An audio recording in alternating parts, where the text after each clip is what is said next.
I'm Denise. She's a non-fiction editor, and I'm Louise. She's a fiction editor. And together, we're the Editing Podcast. Hello again, and welcome to another episode of the Editing Podcast. So this time around, we're going to take a look at something that new entrants to the field often wonder about, and that's choosing to go niche. That comes up a lot, and a lot of people do worry about being too much of a specialist and whether going down that route is going to damage their business. So we're going to have a chat about the pros and cons, and hopefully that will give you a bit of clarity if you've been wondering about it. Yeah. So the first thing we want to make clear is that there are different degrees of niche-ness. So take me, I'm quite far along the niche scale. It's not only that I've niched down to fiction, but particular genres within fiction, crime fiction, thrillers and mysteries. And while I still think of you as as niche, Denise, I think that you're not quite as niche as me. You're going to get your words all tangled up here. We're going to start talking about quiches in a minute, I think. A niche quiche. Yeah, so definitely I would agree. I've niched down to non-fiction and specialise in business and education titles, but I also work on creative non-fiction like memoir and with academics who are publishing in the humanities. But I have a wider client list too: publishers, think tanks, digital agencies, entrepreneurs, SMEs and indie authors, whereas your client base is much more niche. Yeah, indie authors. Just indie authors. That's simple. That wasn't always the case, though. That was a decision I made when I felt the time was right for me. But it shows that you can rebrand when it suits you. And that's one of the benefits of being a sole trader, isn't it? Yeah, and we can break out of our niches if an opportunity presents itself that we like the look of. Yeah. So if a romance author got in touch with you and you wanted to work on that project, you could. Only as long as there was a murder in it. But yeah, a murder. yeah. Only you can say that and make it really work. Tag it. Yeah. But yeah, I take your point. We can change our minds and break out of a niche mold if we want to. Yeah. So let's talk about some of the benefits of editing or proofreading in a niche. Good idea. So one of the top benefits of niching is the knowledge that you can bring to the table and that makes you stand out when you focus on it. So if you have a really deep understanding of the subject matter, including specific terminology or jargon, this puts you in a really good position to spot errors and inconsistencies and to query potential problems that a general editor might miss. Yeah, so for example, if you were a pharmacist in a previous life, or if you're a passionate baker, you're more likely to spot errors in relation to chemicals or baking quantities than me or Louise. I don't know whether we've talked about this on this show before, but there's a story about how there was a paper that went out with the word insulin in it when it should have been inulin. So yes. Insulin is a hormone, whereas inulin is a fructose polymer. Yeah, I think an editor changed inulin to insulin because they thought it was an error and they didn't know like about the content. Something like that, yeah. Anyway, did you look that up? Fructose polymers. No, I know everything. Yes, I looked it up just for this podcast. Fact checking. That's what it was. Very important. Yeah. Anyway, the point is that the Rogue S got published and is the kind of thing that a specialist editor might have picked up on. Yeah, and so being able to sing from the rooftops that you're a specialist pharmaceutical editor means you're really going to stand out and give people confidence about hiring you. Yeah. So one of the other benefits is that niching means you get to focus on editorial work that really interests you. Yeah. So if you're particularly like working with certain client types or in certain subject or genre areas, that means you're getting paid for work that might not always feel like work. That's so true. I read a lot of thrillers because I love that genre, and then I get to do that for my day job too. I mean, I know it's completely different to reading solely for pleasure, but I do find it a very satisfying way to earn a living. Yeah, and I really enjoy working with indie business authors because I get to learn while I'm doing it. Yeah, like when you copy edited Kendall MacDonald's Hack the Buyer Brain, you kept coming up with all these amazing business insights after you'd done that job and saying, why don't we do this? Why don't we do that? Yeah, I totally did. And it was work. Of course it was, but it was lovely work. Yeah. And being able to come to work and really enjoy what you do because you've niched is just brilliant. Yeah. So we touched on this earlier when we were talking about specialist knowledge, but I think that niching makes marketing and branding easier because it gives you a focus. Oh, definitely. Because I think it could be quite difficult to trying to create a message on your website that's really compelling when you don't have specialisms to anchor around it. Yeah, I remember back when I first created a website. Oh my goodness, my first website. Ew, I had a ton of text. I mean, it was like a book. And it was because I Mhm. was trying to communicate too much information. Yeah, I was the same. And if you're a great copywriter, it can probably be done, but that's not a given just because you're a trained editor or proofreader. Definitely not. And if you're trying to decide how to make your online presence more engaging by creating content, that can be tricky if you don't have a niche, because where do you start? Yeah, I agree. Whereas if you're targeting a specific audience or focusing on solving problems in a specific subject or genre, it's much easier. Yeah. And helps you with the search engine optimization too, because you know the keywords and phrases you're going to want to include. Yeah, absolutely. And I think there's another benefit too, and that relates to what you can earn. I think niche expertise can be framed in a way that enables you to charge more. Yeah. Because people are often prepared to pay for a specialist and for tailored services.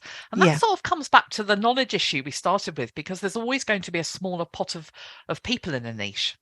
Yeah, and scarcity generally equates to higher pricing. So, for example, maybe you're an editor or proofreader who's more of a generalist when it comes to subject or genre, but you have a niche skill like knowing InDesign back to front, so you can offer an interior design add-on.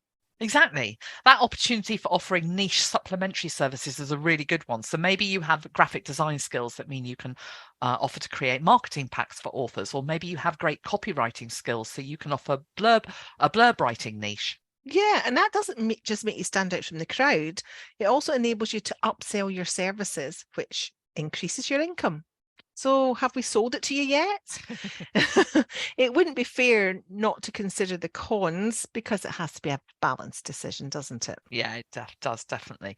So one of the obvious disadvantages of niching is the lack of variety. If you're the type of person who gets enjoyment from working on lots of different types of projects and with different types of clients and doing different types of editing, the idea of niching really might not gel with you. Yeah, and I think that's partly why I've not become as niche as you. Yes, Mm. I specialise to a degree, but I do like a bit of variety. I'm not sure I'd want to work solely for think tanks or solely for publishers or solely for indie authors. I think I get itchy feet. That's interesting. Maybe it's a little different with fiction because every story is so different. And with the genre I work in, there's a new murderer every time. But anyway, the point is that it's important for anyone thinking about whether they want to niche to consider how much they crave that variety and how it will affect your engagement with your work. Yeah. So the other thing we need to acknowledge is that if you niche deeply, you're narrowing your potential client base. Yeah. So if, like me, you say you're a crime fiction thriller and mystery editor, your email inbox isn't going to be flooded with requests from students who need their theses proofread, or even other fiction authors who are writing in established genres like romance, science fiction, or literary fiction. They're immediately going to discount me. Simple as that. Yeah, exactly. And while that saves time, I think it does mean that nichers, if that's a word, need It's to be definitely a on. word. I It's a say it's word. a word. Okay, you've made it a word now. Nichers need to be on their marketing game and ensure that they're visible and it's clear what they're offering so that their smaller client base can still find them. Because being invisible in a smaller pool is no better than being invisible in a larger pool. Yeah, yeah. Yeah. And if we think back to lockdown, for example, there were lots of editors who worked solely for publishers. And when they shut down, a lot of people's work dried up temporarily. Yeah, except for the science editors, Yeah, that's clients true. who were heaping COVID research papers on them. Yeah. That's so true. It swings and roundabouts. Yeah. But while the time during the pandemic is an unusual one, it's a good reminder that a niche subject specialism or niche client hit type can benefit you, but it can also come back to bite you. You just, yeah, Yeah. it works both Swings and ways. roundabouts. Yeah. I think it's fair to say that more experienced editors are likely to niche because they've found out where their heart lies and they've gained enough confidence to pursue it. Definitely. They've also had time to develop their marketing strategy and get plenty of experience and take what might feel like a bit of a risk at first. Whereas when you're starting Mm. out, you want to get all that experience under your belt at the same time as spreading your wings a little and seeing what works for you. Absolutely. Yeah. I think so. I think it's good to have that niche in mind, but not close yourself off Yeah. too soon when Yeah. you're first establishing Yeah. your Unless you're really business. confident about it. Yeah, yeah. And people are banging on your door, in which time which case have at it. Yeah. So something else we need to consider, and it's not really a disadvantage, more of a caution, and that's when you sell yourself as an expert in a particular subject or genre, you'd better be that thing. Yeah, it's a really good point. So, for example, if a publisher or project manager is hiring you for your specialist pharmaceutical knowledge, you need to be on your game with it and know your inulin from your insulin. Yes. And if you're niching in romance fiction, you need to understand what readers' expectations are, because there may be things that need to be addressed in that genre that would be handled differently by an editor or author in, say, science fiction. That's so true. So remember when we had Andy Hodges on the show to talk about world building in science fiction and fantasy? And he was talking about how he helps authors with potential problems around portraying invented groups and cultures. Right, and the sensitivity issues that might crop up because these so-called invented cultures are actually too close to existing groups of humans. Yeah, and that's not something you'd come across necessarily when editing crime fiction and thrillers, but it's something that's central to his work as a sci-fi and fantasy editor. Yeah, so the point we're trying to make is if you have a niche, hone your craft, study it. Yeah, it's not enough to say we niche in a certain thing just because we fancy it. We have to earn that right to call ourselves that expert and advertise ourselves as one. Yeah, so let's wrap up. Being a niche editor or proofreader has advantages and disadvantages. There's no wrong or right. It really is up to you. Yeah, do what you feel comfortable with. And don't forget that there are different ways of niching and different degrees of it. It's not all or nothing.